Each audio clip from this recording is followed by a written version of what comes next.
So in today's video, I'm going to talk about my entire process to Ireland.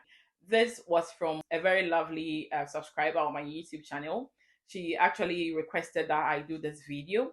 So I'm going to read out the comment that she posted from Esinam Banini. It says, "Hi Momo, I would like to know how difficult it is to get a job after registration, and if you could do an exclusive on exactly how your process went and how much you spent in total. This is a request from your viewers in Ghana. Thanks." So, this is what today's video is going to be about. So, stay tuned.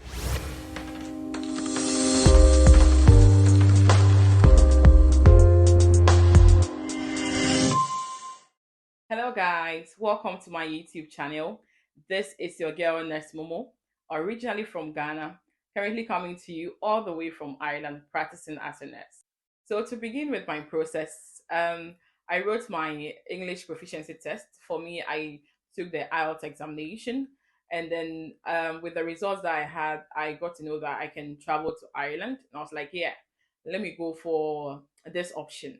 I quite remember that I shared this with quite a number of people. I had people that encouraged me. I had others that were like, "Oh, why won't you keep on writing so that we can all go to the United Kingdom, that's UK?" And I was like, the road for everyone is not the same. Sometimes you have to grab some opportunities that come your way and then see how far God will take you. So I finally decided to settle on Ireland. Okay, that was last year, July. That was 2021, July. I spoke to some big brothers in Ireland. Shout out to Bra Robert and also Bra Shadrach.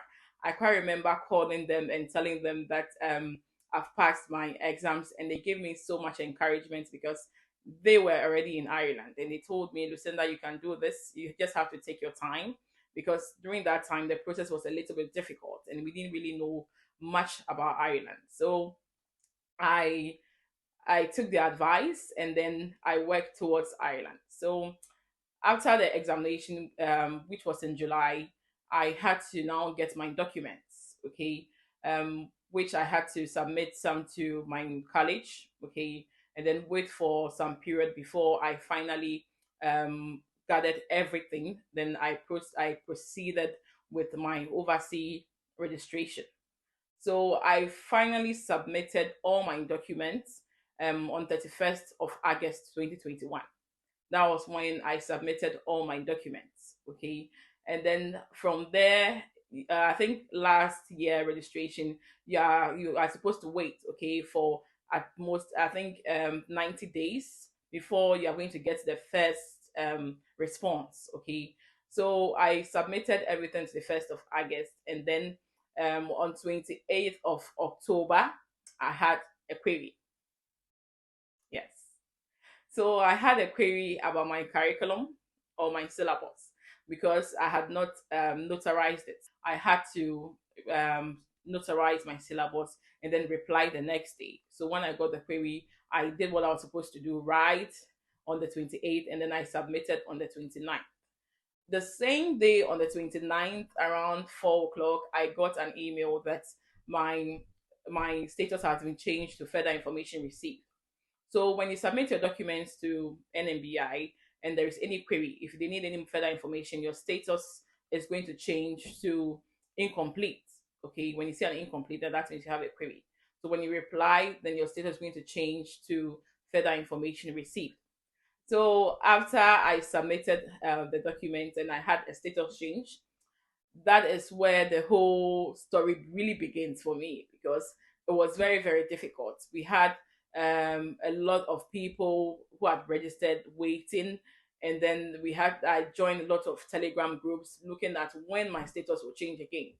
I quite remember sending an email to migrant nurses of Ireland, to NMBI themselves, calling them several times because I had to wait for a whole 4 months before my status was now moved to educational assessment required. So my status changed on the 29th of October to further information received, and I had to wait October, November. So let's say November, December, January, February, March.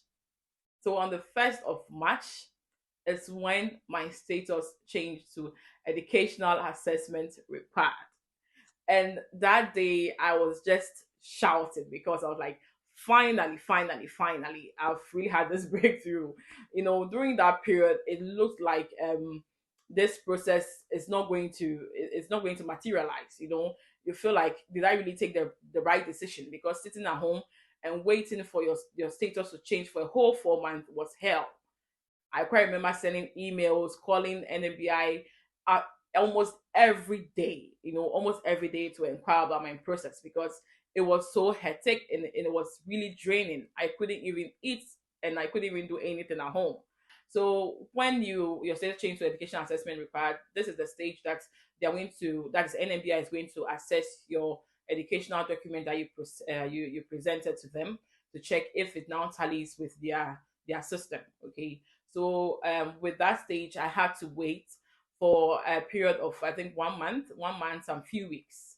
So on the 19th of April, my status then changed again to educational assessment complete, which means that that assessment has already been done. Okay, and then on the fateful day, which was on the 20th of April, I got my decision letter. Yay! Yes, I got my decision letter. That day I could see myself running throughout my house. I was just moving up and down, shouting, jumping. I actually had my mom shouting with me, my husband, my kids, my siblings. They were all happy because this journey really drained me to the extent that it affected my social life. I wouldn't want to do anything. And then trying to find out information from people about what the right things to do, the way to go about this process to make it a little bit easier and all that. And that was the main reason why I created the Ghanaian Telegram page, because I was like, I wouldn't want other people to also go through the same hell that I went through because of lack of information. So I created this Telegram page just to help people, just to give them information. And I was actually hunting for people during this process, just to help them out. And I'm really, really happy that I did that. So my decision letter came on the 20th of April, and it was so exciting. I was so, so happy. I was so, so happy. So now let's look at my entire overseas recognition stage. That is the time that I submitted to the time that I got my decision letter. So I submitted on the 31st of August, which I've already mentioned, and then I got my decision letter on the 20th of April. So I waited from September, October, November, December, January, February, March, April. So that's almost 8 months, some few days for me to get to 8 months. So it wasn't easy. It wasn't an easy journey.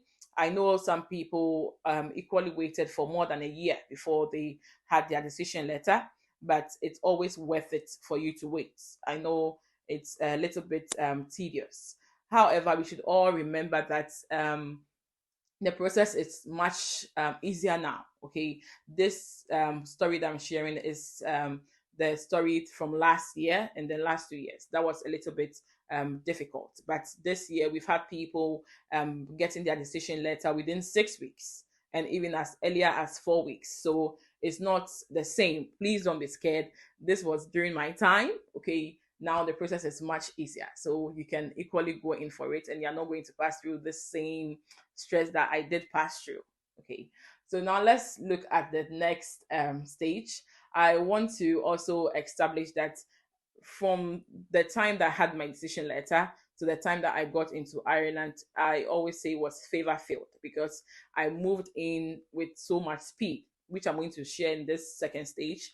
From my interview to my visa to the time I got here to my adaptation, everything was super, super fast. Okay, which shows that we shouldn't really give up.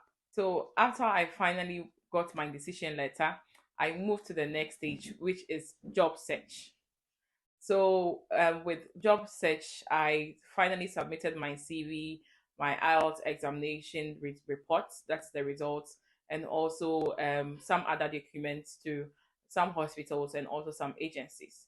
So I finally got an interview through an agency where, by God's grace, I passed my interview before I finally moved to the next stage of signing my job offer and also my contracts. Okay, so after you finally pass your interview, you're going to receive a job offer stating some of the benefits and some of the things that your employer is going to give you in terms of accommodation, your salary, some incentives, some premiums, and some bonuses. So after you've read all that and it's very good for you, you can now go ahead and then sign. Okay. So with a job offer, it's not compulsory that when you receive your first job offer, you will definitely have to sign. You If you go through and you think you deserve more, you can try other hospitals and also compare offer. Okay. And then you can, but when you go ahead to sign the contract, okay, it is always advisable that you don't cancel it, but you go ahead or you proceed with that particular hospital. So mind you, with the offer, you can choose to try different hospitals, but with the contracts, you are not allowed to. It's not advisable, please. So after I signed my contract, then um I moved over to the next stage where I had to fill some forms. Okay, that is some health assessment forms and some vetting forms in Ireland, and some few other forms that I had to provide for my employer, including the verification of my years of experience.